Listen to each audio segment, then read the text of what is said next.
ఇంకా నరేష్ గారి గురించి చెప్పాలంటే సో అండ్ నేను స్పెషల్గా చెప్పక్కర్లేదు, he's the one of the finest and great actor in Indian cinema. First time ఒప్పుకున్నారంటే అక్కడ వెంటనే పంచి చూడాలి అసలు. సో ఎనీ క్యారెక్టర్ అండి, నేను ఎందుకంటే చూస్తుంటాను ఆయన చేసే homework. Any character comes to him, he works like a small child.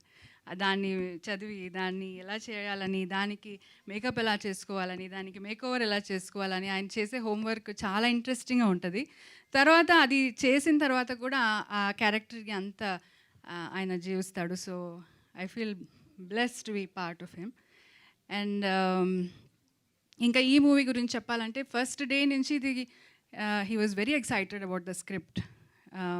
He told me that a very beautiful script on a family journey is going to happen, and he was very excited about it.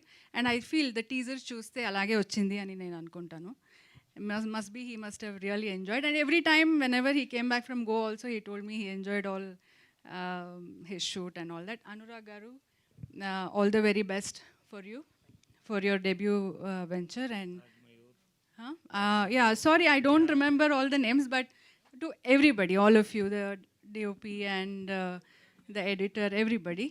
So thank you Andy, thank you for inviting me, and I hope the baby is safe. Take care. పవిత్ర గారు మాకు వచ్చి ఈ యొక్క teaser launch చేసినందుకు ధన్యవాదాలు. Thank you so much. చాలా